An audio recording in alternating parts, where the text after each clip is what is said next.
Everyone has a unique gift, and Mike, the creator of the One Life podcast, believes most people don't know how to use their gifts or what they are. Mike wants you to see things from a different perspective and be true to yourself. The One Life podcast, it inspires, motivates, and creates positive energy, love, and compassion to all communities. We only have one life to live. Be yourself and live your truth. Add the One Life podcast to your playlist. That's the number one, NE Life. Available on Spotify, Amazon Music, Apple Podcast, and your favorite podcast platform.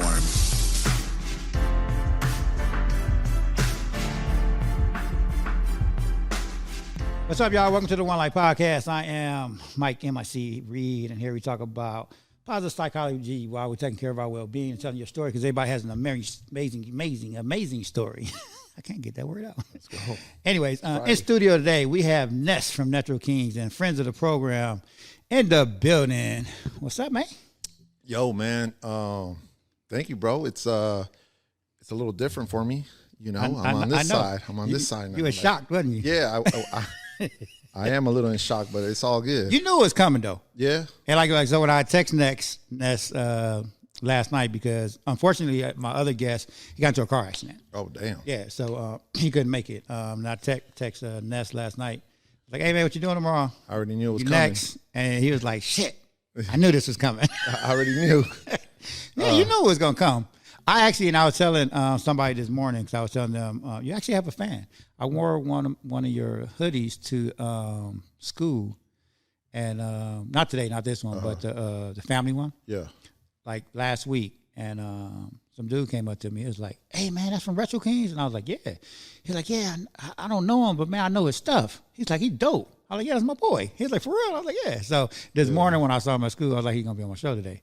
He's like, man, I got to check it out. Oh, that's what's up. Yeah, man, you know, I got a crazy story, too. Like, it's weird, bro. Like, when I find people out and about, and if I'm usually wearing my stuff, right? So, we were in Vegas, and I think we're taking the kids up to like the second floor of Circus. You know how it kind of like it turns like this, and as soon as we got up there, this dude was walking down from the second floor. He's like, "Oh shit, Ness, what's up, man? Like Retro Kings, bro." Oh, and then I was like, he caught me off guard, and I was with my wife and kids, and then they're just looking at me like, "The hell, like this fool, like you got fans?" You know, and it was one of those moments, bro. And like I always say, like, you know, a bunch of celebrities have worn my stuff, but I don't feel that.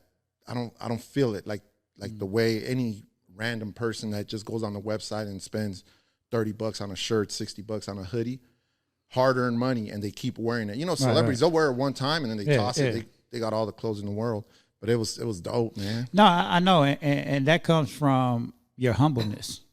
Right. Yeah. Like I've had similar situations where it's like it's just a different feeling. It's like, damn, you know me? Yeah, it feels so good. And it feels good. And then it was crazy, like seeing my kids and my wife looking at me like, damn, dude, like, right, yeah, like you're known, you're popular, bro. Like even in Vegas, out of all, you know, like anywhere we go. And then, but yeah, it's cool, like to see the brand too. Like go to the airport, you see someone rocking the brand. It's like, damn, that's dope. You know, or Disney, anywhere.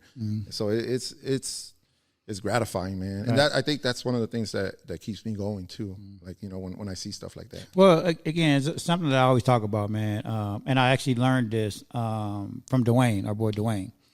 He taught me years ago. I think we was probably 19 years old, and he told me, he said, Mike, never chase money, chase your passion. The money will always present itself. Right. And he said it word by word, just like that. Yeah. And that stuck with me throughout my whole career. Yeah. And so I've always been like that. I've never chased money. I've always chased my passion. And that's why I think, you know, and it goes for you too, why we're both kind of, you know, somewhat successful in our own rights, right? In our fields, is because we do chase our passion. We do what we love. Right? Yeah. And that humbleness comes with that. Yeah. So we're not out there just chasing money, just doing things for the money.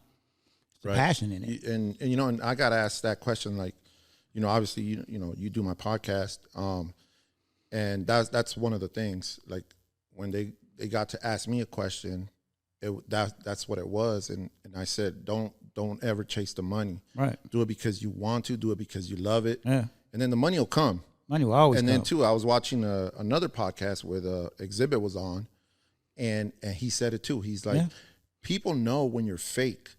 People know when you're real. And, you know, this is the reason why I feel too like we've been able to be around for over 20 years, because people know I'm not fake. Exactly. I'm not fake when it comes to what I do. Right. You know what I mean? And you know what? I was actually having this conversation with somebody the other day, and I was telling them about how we was talking about fakeness, right? And for years, like I actually started off having a graphic design company when I was like 18 years old. Is when I grew up with DJ Quick and AMG and all them, right? AMG is like my boy. Like I grew up with him, and he introduced me to everybody else, Second to None, High C, and all them. And so I used to just hang around with them. And from that, I was doing like people's cover arts. Like I did AMG's cover art for Bitch Better Have My Money. I did a bunch of other people's stuff, just all the studios I was going to. And throughout my whole career, when I had that graphic design company, I never had business cards. And people used to always ask me, why you don't carry business cards? I'm a firm believer that if I had to give you a business card and sell you all my stuff, then my stuff is not speaking for itself. My work should sell for itself. Right. My work that I do should be able to say, like, let me get somebody should say, hey, let me get, who did that? Like, I want to talk to him. And that's actually how I got into TV and film. I don't know if I ever told this story, but I did a website for somebody who was doing an event, and this is when Flash first came out. When website and Flash first came out, dude, I was a beast at Flash. I was doing shit nobody was. Flash, bro. I was doing shit nobody was doing, right? And I did this thing for this one DJ dude of mine. Shout out to DJ T. Matter of fact, Mustard's uncle, how Mustard got into the thing. I knew Mustard DJing with DJ T before Mustard was Mustard. Damn. Right. So I got all these stories. But anyways, I did a thing for DJ T. And because me and DJ T was boys. And he was doing this event. And I did this website for him for it. And it had Flash on it. And so he was actually working on this show called Dance 360 at the time. I remember that. Right. Yeah. So he was the DJ for that. So the executive producer saw the website that I did because DJ T showed it to him. And he was like, dude, who did that? I need to meet him. Yeah. T called me one night. He was like, yo, Mike, the producer want to meet with you. He got a project for you. I was like, cool. Went down to PERMAH, and dude set me down. Claude Brooks. Shout out to my boy Claude Brooks. He's a huge mentor, big brother to me. Long story short, that meeting turned into a 35-year working relationship. Yeah, man. It's crazy how like your passion or your passion or whatever, like it's just what you create and someone sees it, they see it. They see you put effort into it, you know? And it's crazy, like, because even in my industry now, like, it's so easy to say I own a T-shirt company or an apparel company, right? Because it's just so easy compared to, 20 years ago when I started. Right. But you could see right through all the ones that are doing it because they think it's quick money. Yeah. You know what I mean? Oh, that's and I get it when people, well, I don't get it, but I see it that when people be like, oh, that's easy, I can do that. Right. Like this is simple, right? It's real simple. Right. But yeah, like do it. Yeah. I want to see you do it. Yeah. Like, it's true. It's true. But anyways, I want to talk about family and Pretty Little Poppy because that's how we met. Right. I met Brenda first, your wife, who's the owner of Pretty Little Poppy. That's where we record our studios at, you guys, down at Pretty Little Poppy. And I've known you guys for almost 3 years now. About 3 years, yeah. Yeah, Brenda and I, we've always connected. Shout out to Brenda. She's such an amazing little person. Yeah, for real. She's a little person with a huge heart, man. Yeah, man. She's tiny but mighty. Yeah, 4'11". But I see where both of you guys get it, man. You guys do so much for the community out here. You guys do so much for people. Even in your business with Retro Kings, I see you're always just working with people. Yeah. Like you're never hard and be like, nah, I've been doing this for blah, blah, blah years. I'm Retro Kings. I'm charging this. But you don't work like that. Yeah, I don't. You don't, man. Yeah. And so it shows it. Yeah, and it's that same mentality, like, and I got it from Dwayne too. Like when I met Dwayne, shout out to Dwayne. He told me the same thing. Like, don't chase money. Like, you got to be humble. Yeah. Like, you got to be cool with people. Don't burn any bridges. Yeah. And I've noticed, like, that's the reason why we've been able to stay in business is because we don't do none of that. Right. And it's one of the reasons, too, now, like, you know, after I wanted to stop printing, I wanted to dedicate my time to just designing. And then it was you, my wife, my neighbors. They were like, you should do a podcast because now it's your turn to kind of shine a light on, you know, your guest. So yeah, man, it doesn't hurt, man. It doesn't hurt me or my brand at all to be nice to people, to be cool with people, to not gatekeep, you know. And I mean, another one of those things, you just get instant like gratification when people are out there hustling, you know, and they're doing it. Right. And when I used to design, and I'm pretty sure you probably did the same thing, I had to do a lot of stuff for free because I had to put my name out there and my brand out there. Yeah. So for me to design something and to put it out there for free, that was my advertisement. Right. Again, I'd rather do that than hand out a business card. Oh yeah, 100%. Because that spoke volumes. Right. Because when someone saw it, like Claude did, they'd be like, "Wow, that's dope. Who did that?" Right. You know what I mean? You know, speaking of business cards too, though, like I don't carry business cards either. But even then, now, like, you know, now it's everything is.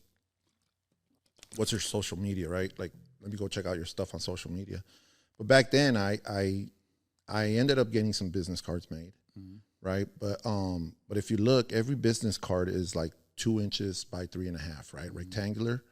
I was like, I gotta be different, right? So I went and got some like 1.5 by 1.5. So I got square business cards made, rounded edges, to the point. My logo in the front, my info in the back, just my name, my phone number, my email. That's it.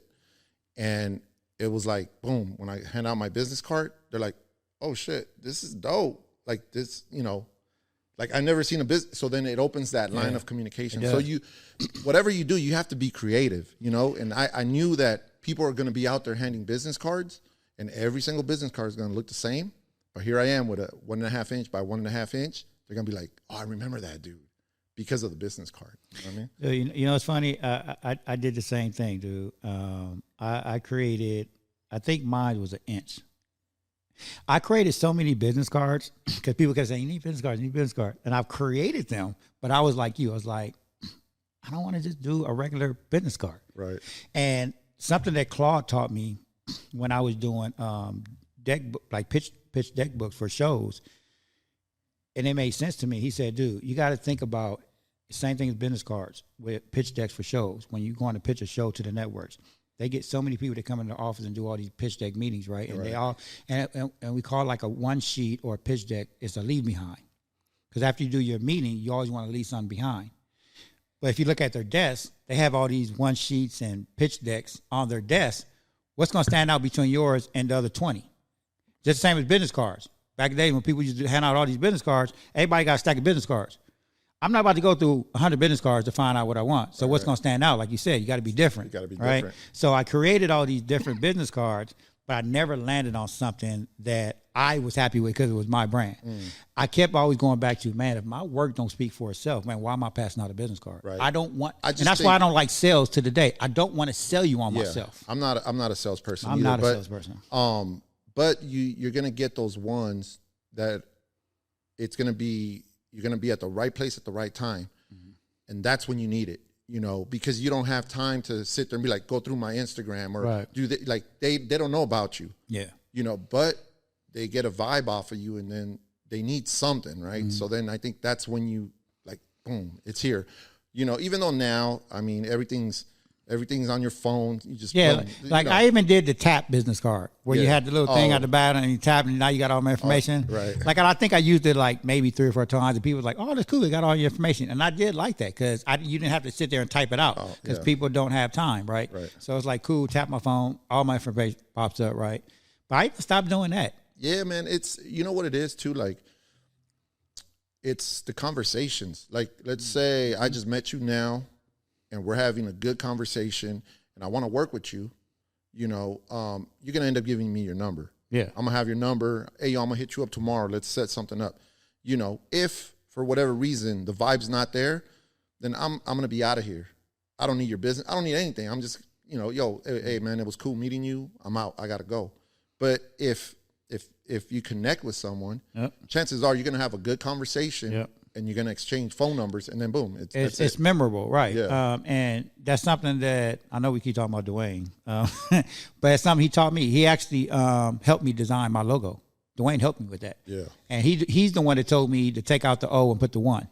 All right. Because I already had the logo, but he was like, hey, take out the O, put the 1. People are going to remember that. Yeah. His is going to be hard to remember, but it's different. Again, going back to different.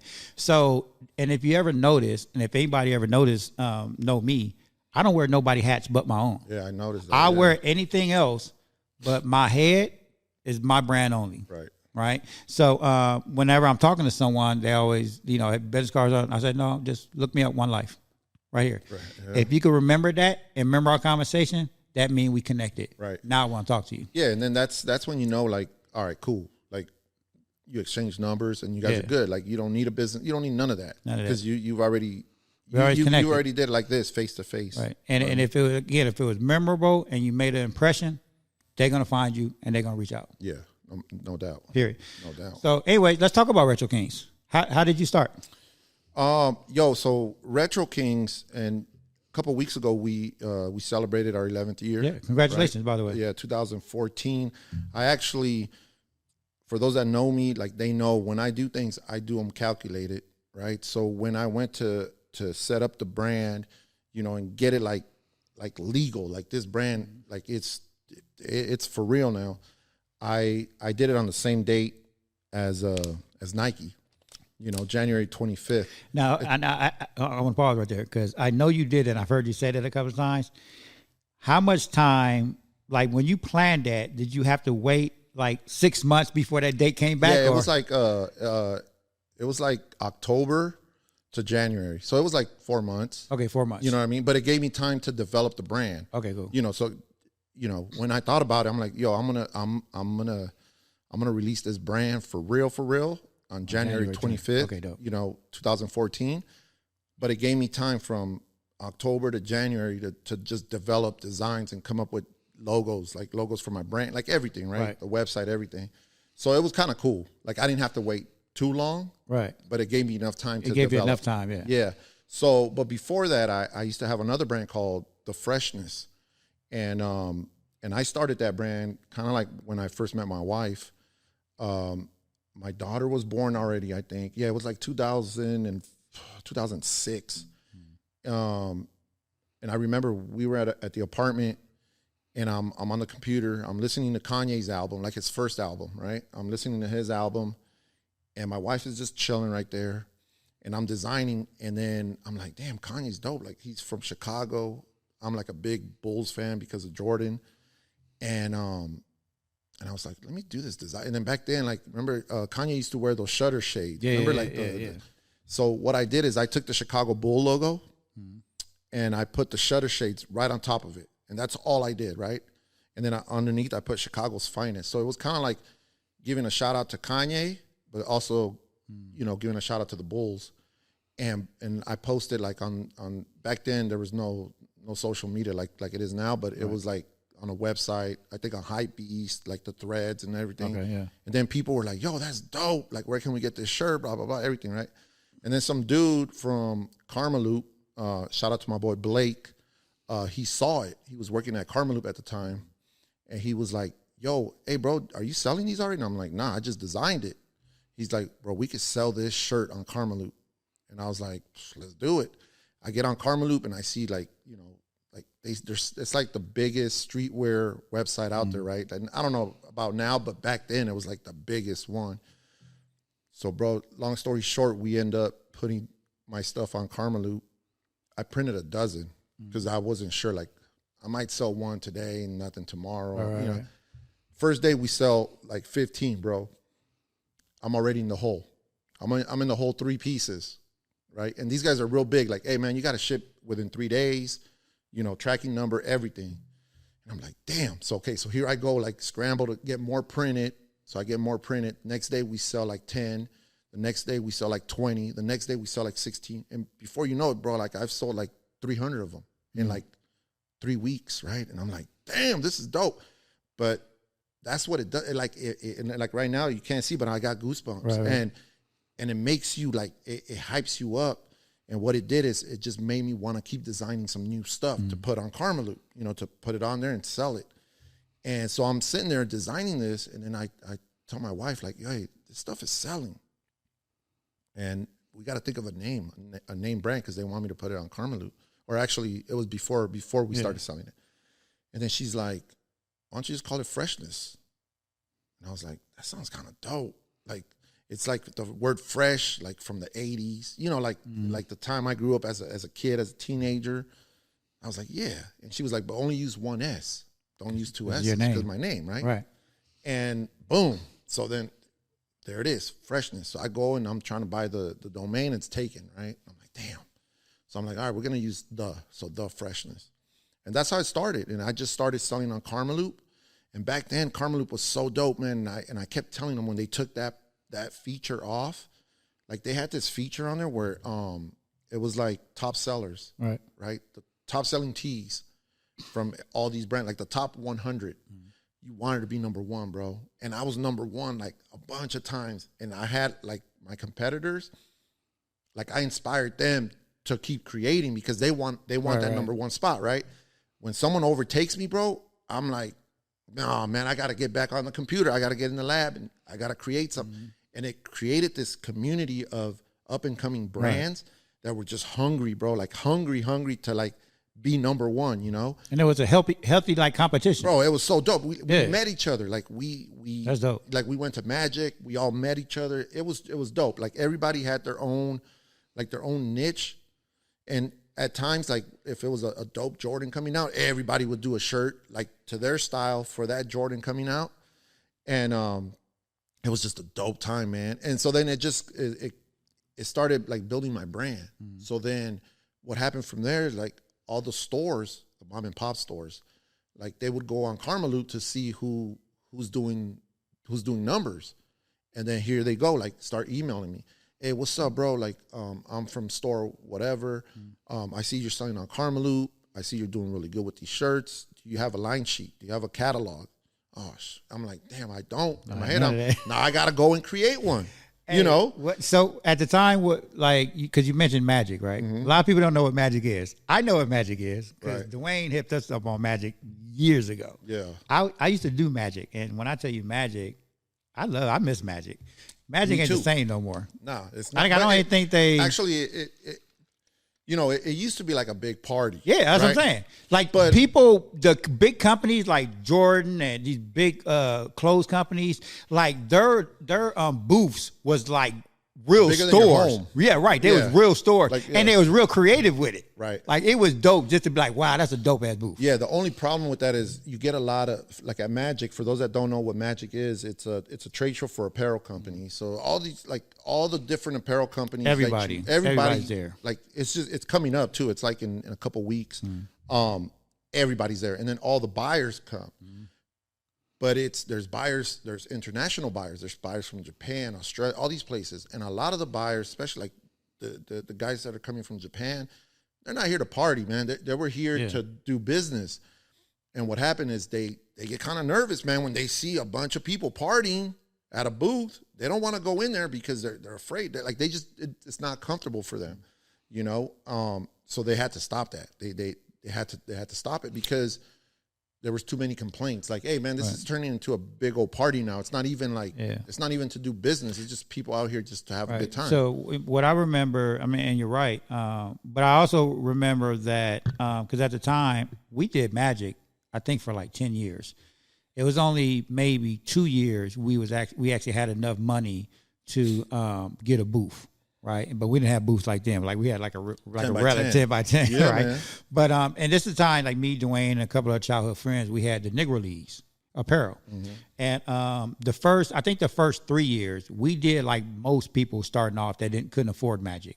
We got a real dope suite hotel. Oh, okay, and went to Magic and passed out flyers. Hey, you want to see our stuff? Come to the hotel. Right. A lot of people did that. Like that was the thing to do until we actually got enough money to actually, I think. Two years we did a booth.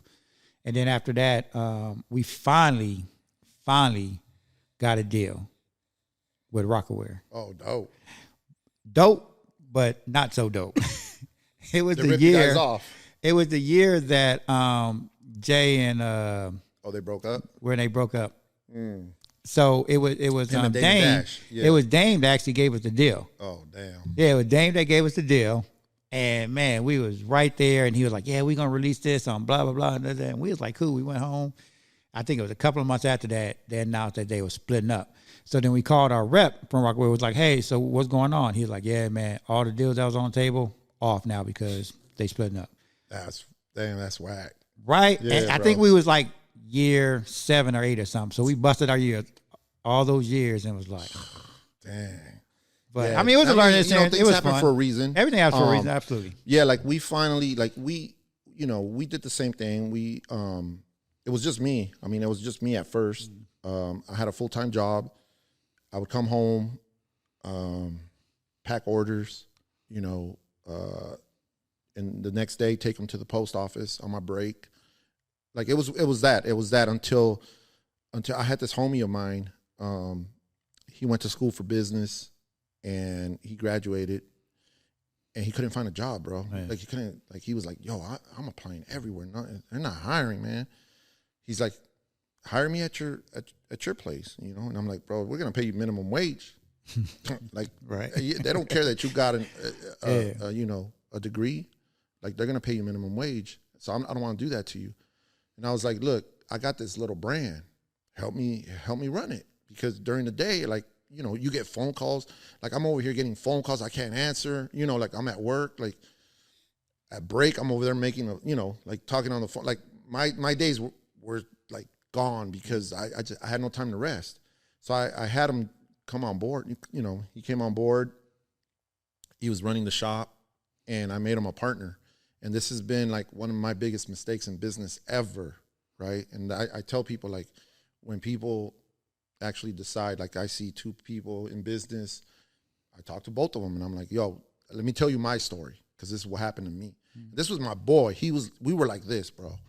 And so he comes on board, and he's like, hey, man, like, look, if you need to order blanks, paint, whatever, just let me know. I'll order with my credit card. Pay me back. We just keep it moving, like.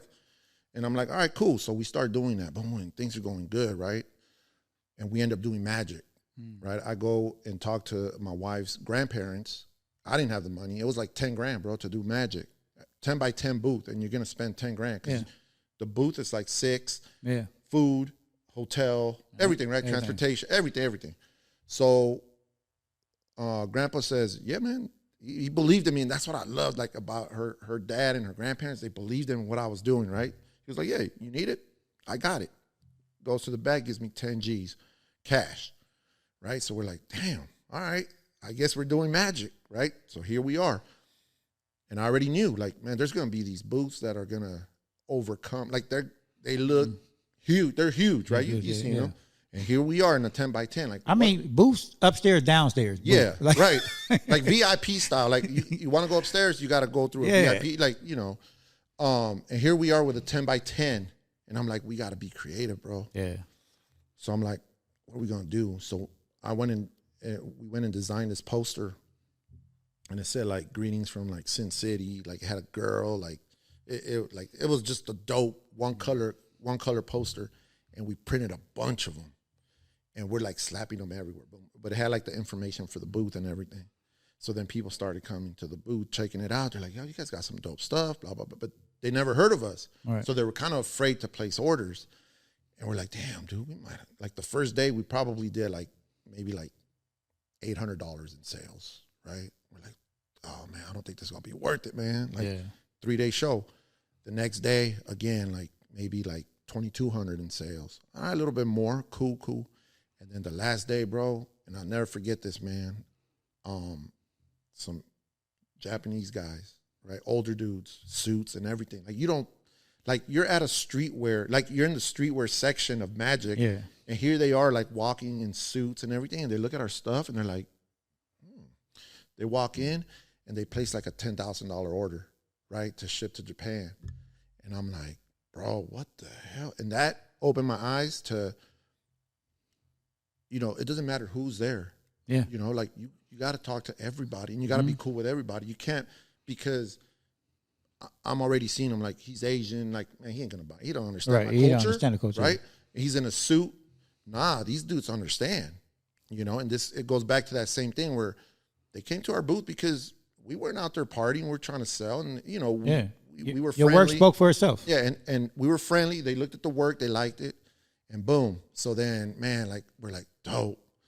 And that's how it started. That's how, you know, Freshness started. You know, 2 years later, we're still doing magic. We're doing magic, and across the way, I'm not a salesman, like we said earlier. You know, I'm sitting there like, man, like, I'm letting my boy do the most of the talking until it's time for me to jump in, like to speak on the designs. Right. That's my language, so I can jump in. But we see this dude, and shout out to my boy Rodrigo, man. We see this dude across the way selling for another brand. It was like a 10 by 20 booth. But this dude is like grabbing like stuff, and he's going out there like outside the booth talking to people, like, you know, just, and I'm like, we need that dude. Right. We need that dude. I need that dude over here. And we had this banner made, kind of like the one, like the one we got here, and it had my logo on it. And my logo was like, I called it the Bruiser logo. Like it's a jet, but it had like the Mickey hand, but it's like it wants to fight, right? Yeah. It's got the teeth, and it was just a really dope logo. Like, people got it tatted on them and everything. So I had this banner with just the logo, and it said the Freshness on it. So after the show, the dude comes over, right? And he introduces himself and everything, and he's like, yo, you guys got a dope logo, man. And I'm like, yeah, I designed it, bro, blah, blah, blah, all this. So again, the same thing. We start talking. Hey, bro, let me get your number, man. You know, like, you know, I see you doing your thing, bro. So then I got his number. I hit him up after the show, like a couple weeks later. And he's like, bro, I can't right now. I can't, because I told him to come on board and help us. And he's like, I can't right now because I'm on board with them, you know, and then it's conflict, right? Conflict of interest. Well, a few months later go by, and something happened with them, and he's unemployed, right? So he's like, he hits me up. Hey, bro, did you guys find a salesman? I'm like, nah, we still need one, bro. I'm free. Let's talk. And, bro, we talked, and he's from Miami, right? And we got him on board as like just on a percentage. You know? And so he starts working for us and starts grinding, bro, just boom, orders after orders. And he's got all these connections from like the others, like the other brand that he worked at. And I get on the phone with him like at least once a week to back then we used to do the hookups to a lot of the sneakers that were coming out. Right. So we would sit there with a calendar and be like, yo, this sneaker's coming out on this day. We need a collection. Dope. Like, and then we go back and forth, and then I go to work. I start designing, right? And man, before you know it, we get them on board full time just for my brand, right? And he's grinding, bro. He's grinding. And I'm gonna tell you this story because I love telling this story, man. Like, he's doing a show in Chicago, right? And I sent him some samples. To Miami. They never get there. Like, UPS messed. I don't know what happened. They got lost, something. So I'm like, hey, bro, I shipped you all these samples, bro. And he's like, damn, I gotta bounce, bro. I gotta bounce in the morning. Where are these samples at? He's like, you know what? Don't even trip. Like, people already know your brand. You know, they know the brand. I'm just gonna go out there, bro. I got some hats and I got the catalog. By then, you know, we had a dope catalog. So he flies out to, you know, we fly him to Chicago. And it's another show. It's like a Midwest streetwear show or something. You know, it's a lot smaller than Magic, but it's dope because it's only streetwear. Okay. Right? So he sends me a picture, and I wish I still had that picture, man, of the booth. Empty. There's nothing in the booth, right? Except for like 4 hats, and he's got like the catalogs right there, like a few catalogs. He's like, don't trip, I got this. And he is so good. Like, that's his gift. You know, like, you have your gift, I have my gift. That was his gift, bro. Just talking to people, and people, like, they just gravitate to him, you know? And it was like a 2-day show. He did like 130 grand in business with no samples, nothing, right? So here we are with a stack of orders, bro. Like, and I'm sitting there like tripping out, dude. Like, that's crazy. Like, how people know my brand so well now that they trust what he's saying, right? That the product's going to be good. Like, they don't need to touch it. They don't need to feel. They don't need to do none of that. And it was like a curse also, because that's when the problem started. And that's when the problem started with me being in business with somebody else. These orders come in that we weren't expecting. It's a smaller show, so we're not expecting all these orders. They come in. He's expecting to get paid on all these orders, right? And we end up shipping maybe 30 racks, bro, out of the 130.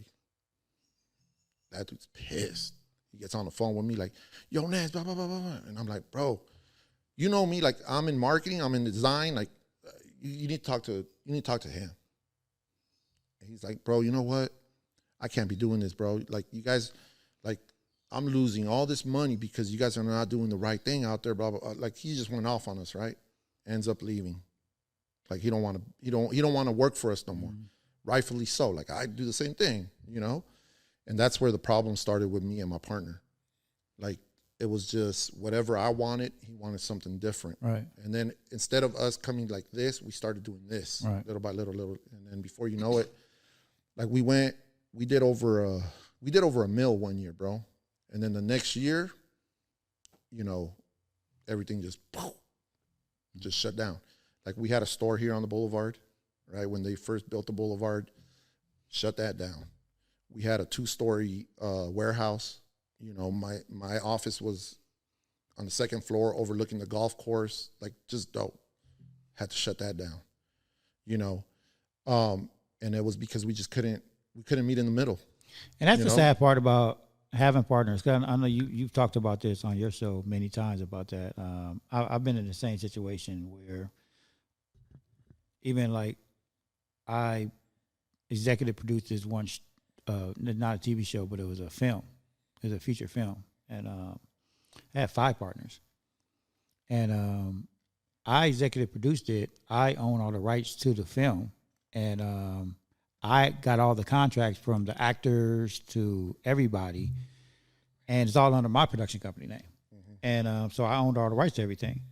Yet they got mad because we couldn't agree on a final version of the film, right?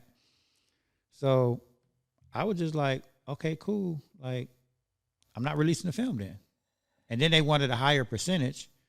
One, I was the only executive producer, right?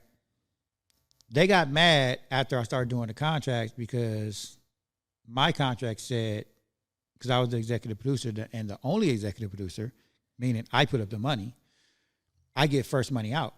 Right. I mean, whatever money come in, pay me first, and then pay all the bills, pay you guys. They got mad. They're like, well, we want to hire presenters because we want to be executive producer. I was like, well, you didn't put in. But being the fair guy that I am, I said, okay, cool. This is how much the film cost me. All 4 of you guys, we split it. Just give me the money. I'll make you executive producer. They said, okay, cool. But then they said, but we got to do it in payments. And I'm like, so every month for X amount of time, you're just going to give me this amount of money. And they did it. At first, I was like, I don't want to do no damn payments. Like, if you ain't got the money right now, then, you know what I'm saying? Because now I got to trust the fact that you're going to pay me every money. Now I got to call you every money, and I got to go. I don't like doing that. Right. I hate collecting money. So they did it. They ended up doing it surprisingly. So I made them all executive producers. They still want more. And I'm like, no, I'm not giving you more. Like, we splitting this 5 ways. And now they're complaining about, well, I did this and I should get paid more and blah, blah, blah. Like, dude, we're all equal partners. We all agreed on that. Like, what's the problem? You see, we ended up getting lawyers, bro. Like, it got heavy. Like, you know, you got to think, like, doing over $1 million. Yeah. Like, in sales, like, we have to figure out where everything's going to go. Like, we're not getting along. We got to figure this out. So he got his lawyer. I got mine. Shout out to my boy Steven, because he's still my boy, and I know I'm going to get him on my podcast. And he's like, okay, so what? Tell me the percentages. What percentage are you? What percentage is he? And I'm like, we're 50-50. He looked at me and was like, you did 50-50? Yeah, I know. And I'm like, yeah. He's like, oh, man. He's like, all right. He's like, you probably didn't have anybody you didn't come to me before you did this, so you had no one to really tell you this, but you never do 50-50. Yeah, never. You do 51, He does 49. That's the closest you get. You know, that's as close as you're going to get, but you have the upper hand. Yeah. And I'm like, damn. So then he was like, look, the only thing you can do, because you're the president, he's the VP, you can fire him. You can fire him.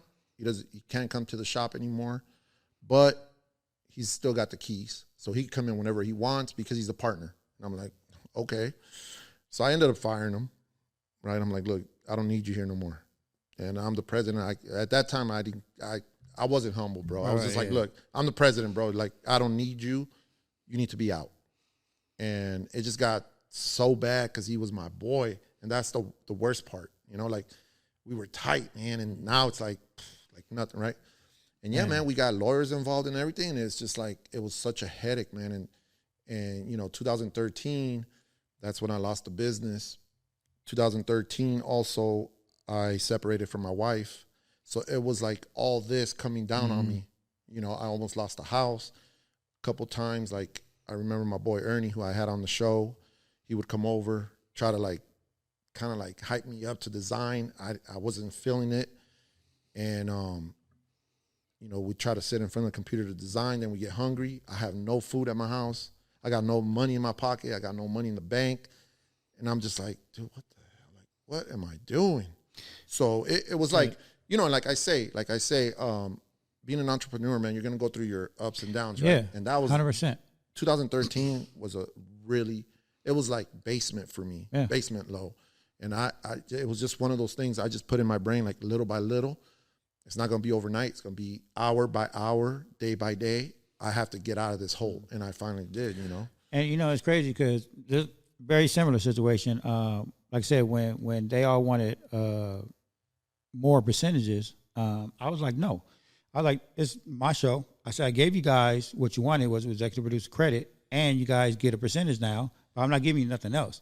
So at the time, I was the only one, because I was working on a TV show at the time with Claude, because of the deal I struck with him. I was the only one working on a real network show. All the four of them were still trying to get into the business.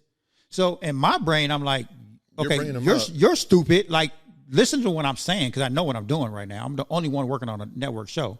You're right. I'm bringing you up. I'm looking at this as a stepping stone to do more projects. I wasn't looking at it to make a lot of money. They was trying to, and there was another argument. They was trying to sell the movie for $140,000. I'm like, dude, we're not going to get $140,000 for this. We're going to get 10 at the most. And I'm cool with that, because if you know anything about, you know, doing a TV show or a film like the way we did it, you're only going to get 10 at the most. Maybe 20 if you're lucky. And what do they do with those though? Like, well, at the time, well, you put it on online, you stream it, and you collect revenue every week from different places. So I'm about to get to that in a minute, right? So I said, well, I'm not releasing the show. I'm on a network TV show. I'm getting paid, not from this show, but from another show. I don't need this. None of them had jobs. They needed this. But their vision, and I'm not mad at their vision being so high, but realistically, and I even had other people tell them, you're not going to get 140 for this. And they kept saying, no, we're going to get 140, blah, blah, blah. They did their research. I'm like, dude, you're not. Trust me. I'm talking to my executives who actually are network people. They're not going to give you 140. Right. So I just shelved it. And again, one of the dudes that was a partner of mine, him and his wife was me and my ex-wife best friend. Like, we used to babysit their kids. We used to do family things together, family trips. We gave them money to help them because they were struggling one year. We did all this stuff for them. And for him to stab me in the back like this. So what happened was, after I shelved it, I was like, well, I don't need it. So I just shelved it. I said, I'm not putting it out, because we couldn't come in the middle. 4 or 5 years later, comes to find out it's on Amazon. Hey. Yeah. Somebody called me up, was like, hey, Mike, remember that film you did? I just watched it on Amazon. I was like, okay. I was like, okay, cool. Went to Amazon, cease and desist, sent them all my paperwork. 2 days later, it was down. 2 months after that, it was on Apple TV. Somebody, hey, man, they put it on Apple. Okay, cool. Same thing. Went to Apple, cease and desist, sent them my paperwork. But this time, the guy on Apple was like, well, they said not to trust you and that you lied about everything. I said, cool, because the guy called me. I was like, no problem. I said, you know what? I sent you all the contracts. Read them very well. I said, if you don't believe me, let me know within the next 24 hours. I'll have my attorney call you, and we can settle this in court. Within 24 hours, he emailed me back and said, you know what? They're not making that much money. It's not worth the headache. Yeah. I'll shut it down. They shut it down. I was like, thank you. So it's been down now. So I don't know what they're doing with it, but there's, to this day, this was 2011. To this day, they're still trying to shop it. I'm like, dude, you know how much shit I've done in between then? If you're still trying to shop that, right, go find a regular job. Right. Right. And I think too, like you said, like they didn't have jobs. So I think for them it was a little different situation where they were probably looking at a payday. They was. So that they can help themselves, right, live, and then throw some more money into the business. Where you were already working, you were like, nah, man, like, no, I already know. Plus, you already knew. Yeah. But it was a stepping stone, and I kept telling them, no, this is a stepping stone, so people can see what we can do. Right, and it goes back to the same thing where maybe they didn't like they were looking at it from a money point of view. There was money hungry, absolutely. So, and that's what happens. They chase the money. Yeah, they're chasing the money. No, it's not. I've only met one person, man, that when I ask a lot of people, like, why do you do what you do? Like, Right. do you love this? Do you love what you're doing? And some people say yes, some people say no. They got to live. They got to pay bills. And my brother-in-law, his brother, he's a lawyer. He's an attorney. And every now and then when we hang out, we get to talking. And I asked him one time, I said, hey, man, like, did you always want to be an attorney? Like, you went to UCLA, you went to whatever law school, like, you wanted to do all that to become an attorney? And he's like, no, I didn't. He goes, I don't even like it, but I like the money. Right. And so he's been like the only one where he was like dead serious. Like, I love the money, bro. Like, it's crazy. And he makes a grip of money, But some people are built like that. Yeah, and some people are built like that. They're built like that. And he's like, no, I hate it. Like he does not like it, but he likes when he's getting paid. When he's looking at his bank account, he loves it. So, but yeah, man, it's crazy. So, like I said, 2013 was like the worst, right, personal and business side for me. Like those that know me and knew me back then, like, man, like they saw me go through it, bro. Like they saw me go through it. But you went through you took that adversity, you took it as a lesson, and you pushed through it, and Retro Kings was born. Yep. Yeah. So by 2014, I took like maybe like 4 or 5 months since the whole thing happened with my partner. We got rid of everything. I just didn't want to I just wanted to go get a job, go work, and then shout out to my boy Ernie, man. Cause he was there with me like every day. Like, no, man, you're built to do this. Like you need to be designing. Don't go get a job. Cause then you're going to get stuck and you got little by little. And yeah, man, little by little, he was really good at developing websites. So we would just create. I would just create, and then we'd throw them on the website. And then at that time, like Instagram was, it started. Mm-hmm. So I started posting on Instagram, and just little by little. And I thought it was gonna be easy, man. To be honest, like I thought it was gonna be easy going from Freshness to Retro Kings, because I'm the guy designing it. I'm the guy in front of the brand. I'm the guy and it was hard, man. It was like people didn't believe in Retro Kings. It was like let's start all over again, and and I was using the same blanks, the same techniques, everything, Well, let me ask you this though, because I know that's the same time you said you and your wife, you split up, but what was that moment, and what was it in that moment that you decided not to give up on your designs and not to give up on your family, like your wife? Because I know you guys got back together. Yeah. It was just little things, bro. Like when it came to like business, it was the love that I have for designing, like for creating, and then seeing someone actually buy it and loving it too, the way I love it, So even if it was just one person buying a shirt, like it kept me doing it, and it happened like that. Like I had people that supported me, like they saw me go through the whole thing, and they still rock with me. And whatever I design, they were like, hey, I need one, like boom. And then on the family side, you know, like I always told myself, man, I said, look, you know, my wife is 11 years younger than me. I was ready. Like I was 30, she was 19 when we got married, but I was ready. I was ready to be a husband. I was ready to be a dad. And then, you know, so in 2013, when all this happened, I had both of my kids already, and they were little. And I just, I kind of just looked at the whole picture, and I'm like, man, what am I doing? Like, I got to figure something out. Like I wanted to get married, not to be in this situation. Right. You know, I wanted to be married to have a family and grow my family, and, you know, and so I had like an open mind of always, you know, getting back together. And luckily it did. Like a year later, we started talking again. Like, you know, we used to argue a lot. Like, but a lot of our arguments came from work. Like, right. I used to bring all that crap from the shop. You know, I'm over there arguing with my partner, and I used to bring that crap home. She wasn't having it. Like, I'm not having it. I'm pissed. Like, and the kids are little. Like, they're watching all this, and it was a bad time, man. Right. And then I just told myself, you know, when we got back together, I said, look, because during the freshness time, me as a man and us as males, like, we just want to grind. We want to grind. Right. We want to grind because we want a better life for our family, our kids. We want to be able to take vacations. You want to be able to buy your wife whatever car she wants, all this, right? So in your mentality is, I need to grind. I need to just work. My kids were little. Like, they all they wanted was dad home. Like, they wanted to play with me. They wanted to hang out with me. And I'm over there at the shop, you know, till 7, 8 o'clock, 9 o'clock at night. Come home. If there's something to eat, cool. If not, I'll stop by and get me something, and then get on the computer because I have to design. Kids go to bed. Like, my wife is over there watching, you know, TV. Like, there's nothing there. So when we got back together, I told myself, I said, look, and I told her too. I told my wife, I said, I have this new brand, and I'm gonna continue to do it, you know. But I'm gonna tell you right now, like, after 5 o'clock,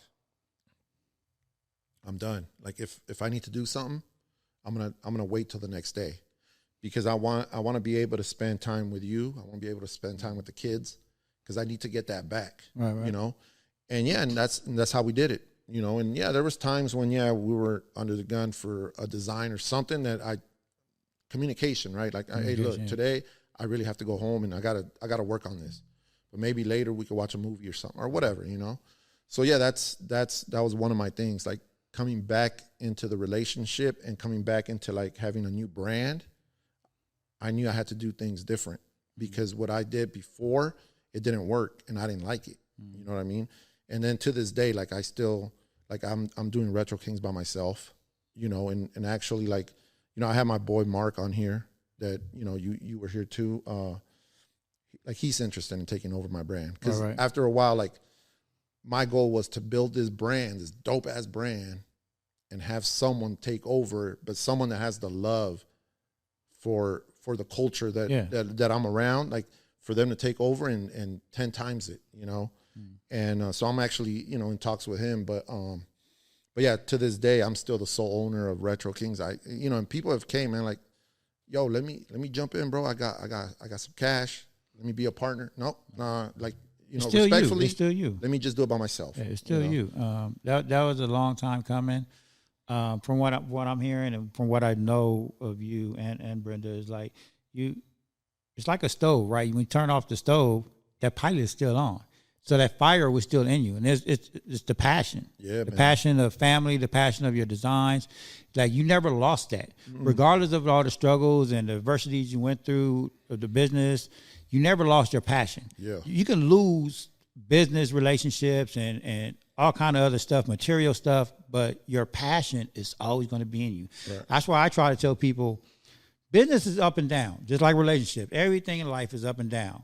As long as you never lose your passion, keep pushing forward, right? Because you're gonna get back up. Yeah, man, and you know, and it's, the shit's not easy, man. It's not. On the business side, on the personal side, on the family side.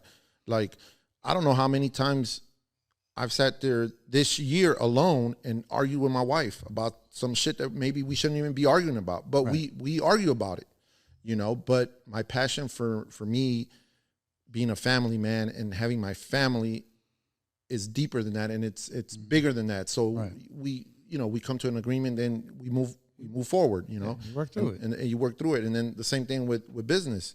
You know, like there's times when we're down here, man. There's times when we're up here. You know, you just got to be able to weather every storm. No, and it's like Kobe always say, it's the process. You got to enjoy the process. If you enjoy the process, all the other stuff is going to work itself out. Yeah, you're going to have the arguments, you're going to have the ups and downs, but it's always going to work itself out. As long as you enjoy the process, just keep pushing through it. Yep. Right? Yeah, man. So let's talk about you and your podcast now. Friends of the program. Yeah, man. Dope logo, by the way. Thank you. I know you touched on it earlier. So you went from Retro Kings, you're still doing Retro Kings, Right. but now you're giving your knowledge and stuff back. And that's why I wanted you to do it, because you have so much knowledge and you have so much just to give back to people. Because I'm just a firm believer of our age right now, right? We're up there, and we're going to talk about that too in a little bit. But right now I feel like, what type of men will we be? And I'm kind of speaking for myself right now. Like, I've always looked at, and that's why I do my mentorship thing right now with the students. It's like, what kind of man would I be if I become this dope, successful person and I don't turn around and help somebody else up? Right? Like, because somebody helped me. Like, AMG helped me. Claude. Those are the two dudes that really put me in a position to be where I'm at today. If it wasn't for those two dudes, I wouldn't be here today. 100%. And I've said this a million times. So I got to look at it like, damn, dude, someone helped me. I got to turn around and help them, whether it's me doing this podcast, giving out information, my stories and all that, and hopefully it helps somebody, or the mentorships where I do with the students now, telling them, like, look, I've been in your situation. I've been down that road, but I want you to take a different road. I don't want you to go down the road I went down, because I know that road, and you don't want to go down that road. Yeah. But now, like you doing your podcast, you're doing the same thing. You're talking, you're bringing on all these guests, giving your experiences, telling them what what you guys love, what worked, what didn't work. That's why I wanted you to do it. Yeah, man. I mean, you know me. Like, I've said it plenty of times. I'm introverted, right? So I don't like this. I don't like being in front of a mic. I don't like being in front of camera, the lights, all of that. So when the idea popped up, when it was like, hey man, you're not printing anymore. Right. All you're doing is designing, but you got this beautiful space. Why don't you utilize it? Why don't you create a podcast? And I'm like, come on, man. Like, are you serious? Like, the one thing that I keep telling you guys that I don't like doing, I don't like being in front of people. Like, you want me to do that. But it was just one of those things where, and maybe, we're having a few drinks, and maybe I was just like, it was that courage. And I was like, you know what? Yeah, maybe I will try it. Let me hit up Mike. And I hit you up at the time, and you were like, yeah, bro, let's do it. And then I'm like, oh. They're like, what'd he say? Did you think I was going to say no? Yeah, no. And I'm like, yo, he said, let's do it. They're like, now you got to do it. So I'm like sitting there like, damn. But, 22 episodes in, and every episode, it gets easier and easier to be able to do this, and it just feels a lot more organic now than it was obviously when I first started. And I love it, because for the hour or whatever time I'm here with my guest, everything else kind of just disappears. Right. And I was going to get to that, because I remember you saying that to somebody the other day when we were in here talking about something else. It's kind of like, for me, it's therapeutic. Yeah. I was the same way.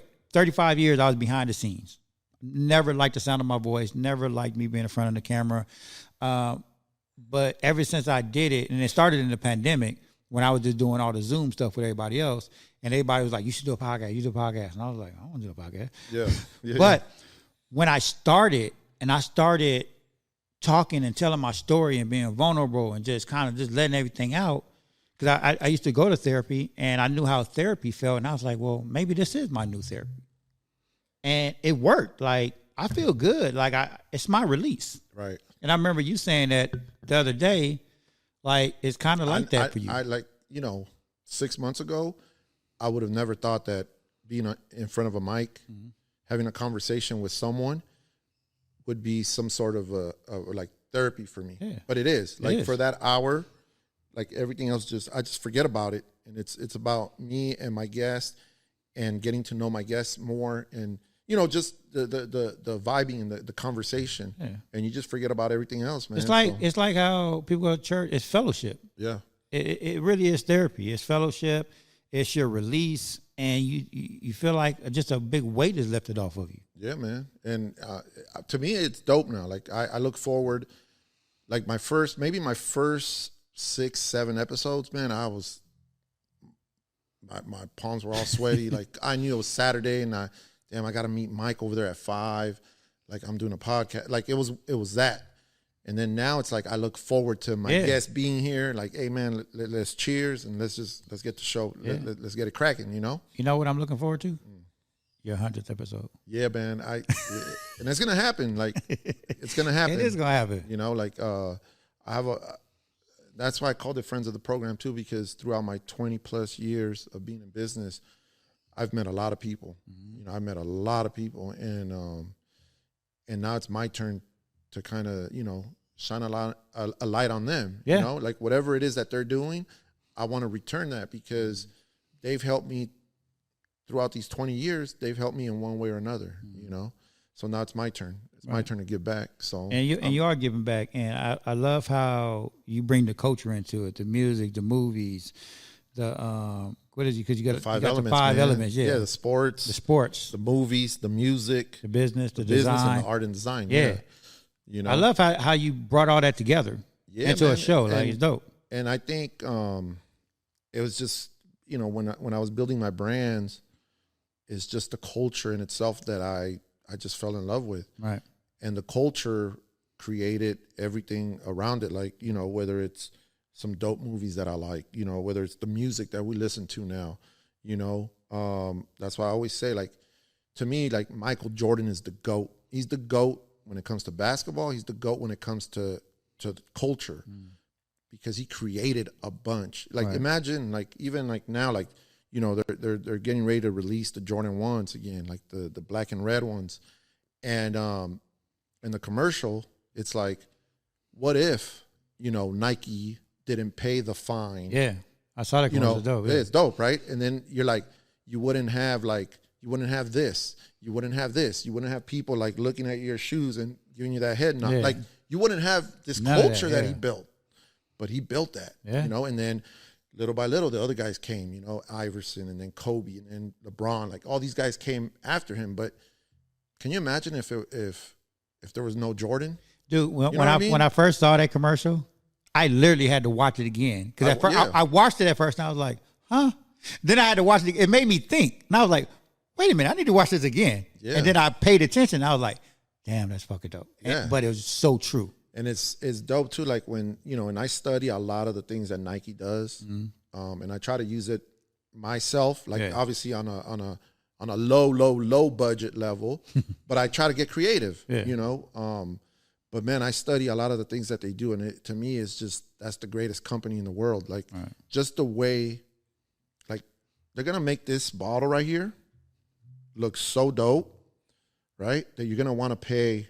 It's a $5 bottle of water, but they're gonna make you pay $200 for it. Yeah, because they make it look dope, and because their photography is on point, because their marketing is on point, their videos, everything. And then you're like, I gotta buy it for $200, but that's what they do.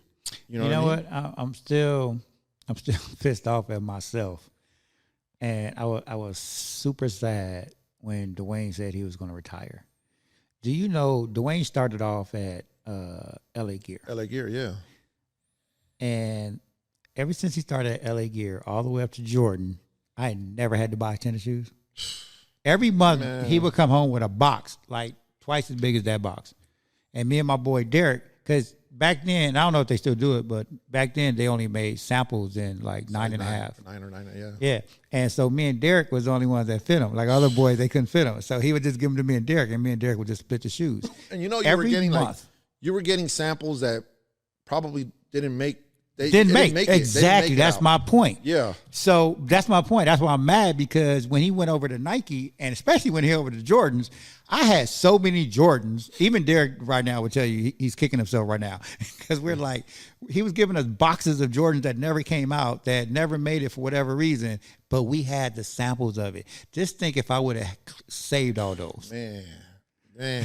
Right? Man, you probably could have. Man, I don't even want to say what you could have bought with it. I know, but I did keep one pair. One pair of the 18.5s is when Jordan was in with the Wizards, and they came in the case, right? No.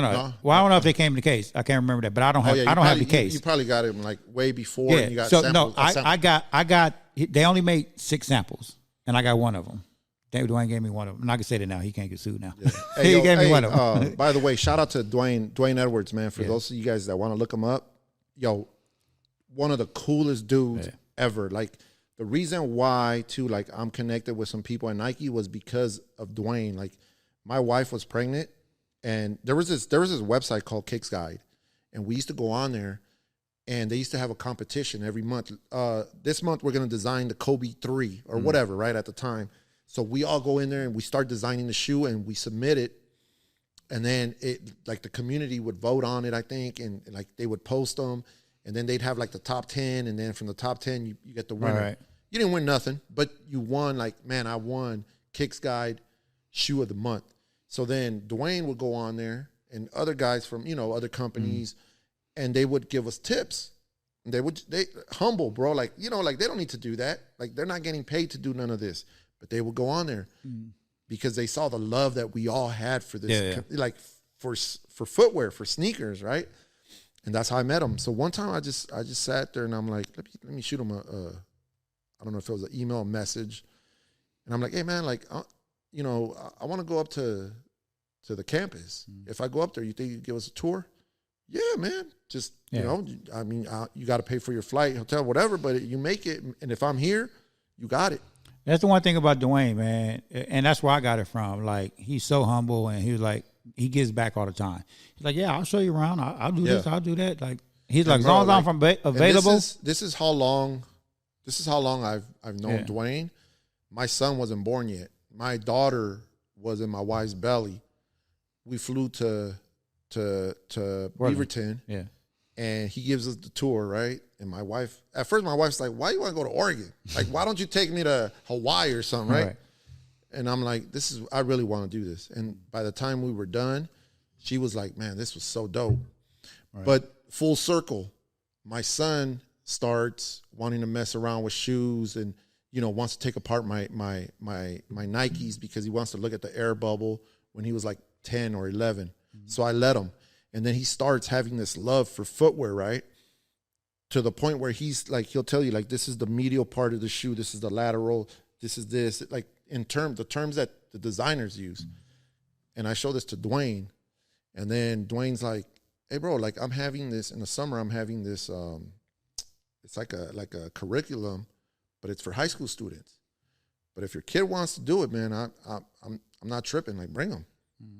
Here we are. Like, we drive up there. It was me, my son, and my father-in-law, rest in peace. And we drive up there, bro. And I'll never forget this. My son, like, he makes you right off the bat, he makes you get in front of the class and start, explaining like who you are, what are you about, like, right? And these kids are like nervous. And then my son goes up there and he's like, my name is Ness Jr., blah, blah, blah, like super loud on the mic, right? And then he's like, whoa, hold up. Dwayne's like, hold on. He's like, you're not gonna tell me that this 10-year-old has got like way more, like he's way more enthusiastic than you guys that are in high school and this and that, right? And it was just so dope. Like, he opened his school, like he has, a footwear design academy called Pencil, and he opened it up for my son, and he wasn't even a teenager. He was 10 years old, That's dope, and it was so dope, man. So yeah, full circle moment, and to this day, man, I still think highly of Dwayne, man. Like, I talked to him the other night because he's helping me actually do a design thing for one of the schools that I'm at right now. Okay. So yeah, but yeah, so I mean, going back to mine. So yeah, I kept one of the shoes. Oh, well, I got I don't have one of 6, but I got one of 53 Jordan 1s. They created back then. They used to have this. It was called Future Soul. Yeah. So it's got the little logo on the side. They only made like 53 of them, and I got one of them. And then he sent me, I think 23. That he worked on. Yeah. So yeah, he's worked on a lot of shoes. Yeah, he knows Jordan and everything. So big time dude, man. Yeah. So what I want to talk about next, I was talking about time earlier, because we're up there. Oh. Tomorrow, I'll be 54. Man. And then nice. I know you just turned 50. Yeah, man. So, because we had this conversation a couple of weeks ago, because I told you I heard Marlon Wayans say it, that, dude, I have more time behind me than in front of me. Like, I don't waste any of my time no more. Yeah, man. Like, I just don't. I think the older we get now, we understand, like, we don't put up with no bullshit. We don't waste time. It's like, I ain't got time for that. Like, yeah, even with the simple arguments, like, hey, bro, no, I'm not wasting time. I think I told you, like, I saw a post where it was like, if you're 50, you've already lived 66% of your life. And I'm sitting there like, 66%? Damn, I'm like almost at 70. Like, so it makes you think, like, it makes you open your eyes. Like, yeah, man, the older we get, the less BS we want to deal with, man. Right. Like, you want to be able to enjoy life. You know what I mean? Yeah. Like, we've worked hard, in our 20s, our 30s, our 40s. Now here we are in our 50s. And little by little, we got to learn how to let go of some things and just be able to enjoy life from here on out till the day he calls us. And that's the key, man. Letting go. It is not worth it. 100% and it's not. And going back to like my brand, right? Like when putting my brand together for someone to take over, like my boy, he's younger than me. My boy Mark, he's younger than me, right? So I can see he's 10, 11, 12 years younger than me. So he's still like the energy level, everything, right? And so and I've known him for a minute. He's always been down with me and my brand. Like, I can see the love that he has for it. So like when I was packaging this brand together, I didn't look at it to like say like, I'm going to sell it just to this company right here. Right. And I don't know, they could do whatever they want with it. No, like, I want someone to take over and be able to build on it, and still, like, I can still say I have energy, but like we say, little by little, we got to let go of some of the things to be able to enjoy the rest of our life. And that's one of them for me, So before we get out of here, what's next? Well, I'm looking forward to hitting 50 episodes, and then 100 after that. I know we do one once a week, and it's working out pretty good. And I'm loving it, man. I'm loving the whole podcast thing, And again, like, I'm not doing it for the money. No, yeah.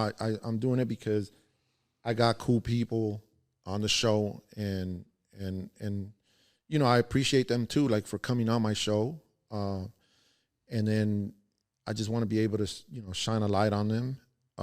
That's one.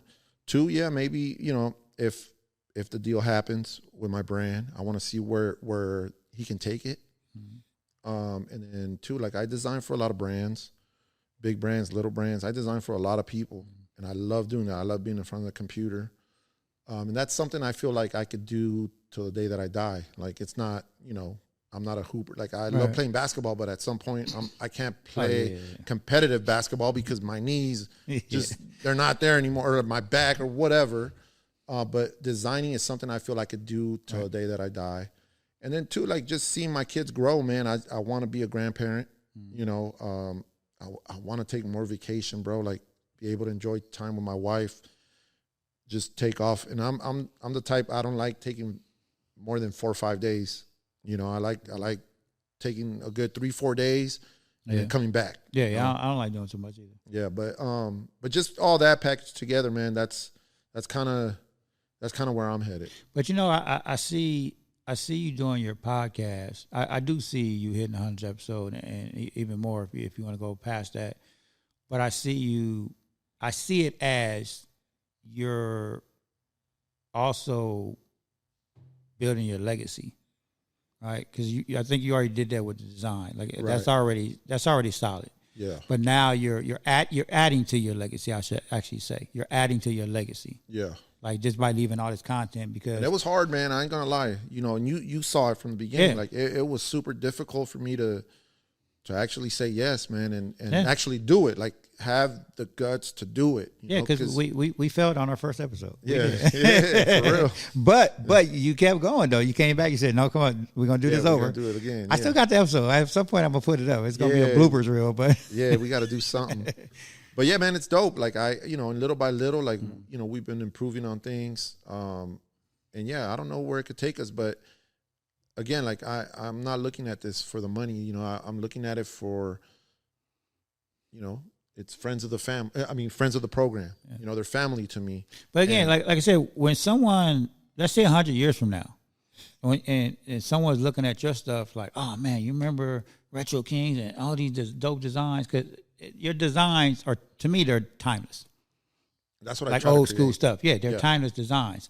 So in 100 years from now you have the friends of the program where now they can go online and like listen to you. Yeah. Listen to all your guests that helped you build this and that you've worked with.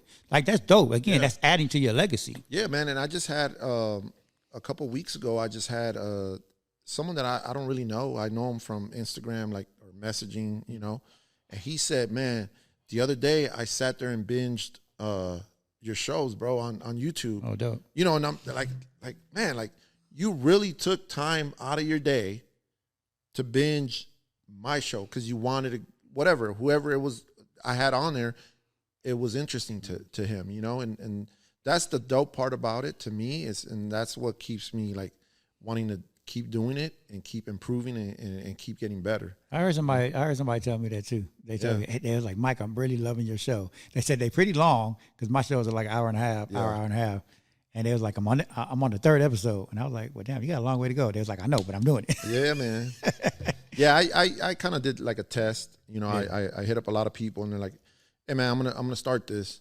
Would you rather see like a 30-minute? Because like one of my favorite shows is Entourage. And it was a 30-minute show, but it kept like wanting me to keep watching. Yeah, you know what I mean? So I've watched Entourage at least 3 times, but it was because it was like 30 minutes after 30 minutes after 30 minutes. And it was dope. Yeah. So then, I try to keep mine at around 45 minutes, try to keep everybody happy, even though, you can't do that.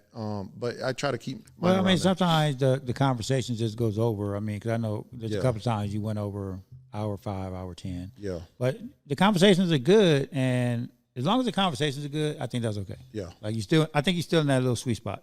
Yeah, man. But yeah, man, I'm loving it. Cool. So we're about to get out of here, man. But thank you so much, sir. No doubt, man. Thank you for coming on here. Appreciate you and your time. Appreciate you and your wife. Everything that you do for the community. Everything you do for everybody here at Pretty Little Poppy, man. We love you guys for it. Tell us where they can find, Retro Kings and friends of the program. You can find us on YouTube. You guys want to check out the podcast? Look up Retro Kings and then friends of the program.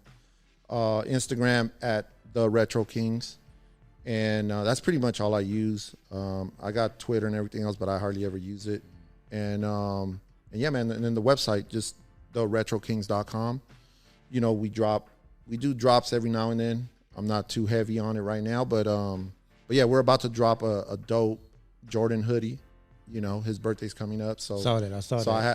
I had to do it. But yeah, man, just the Retro Kings at the Retro Kings on Instagram, and then also on YouTube.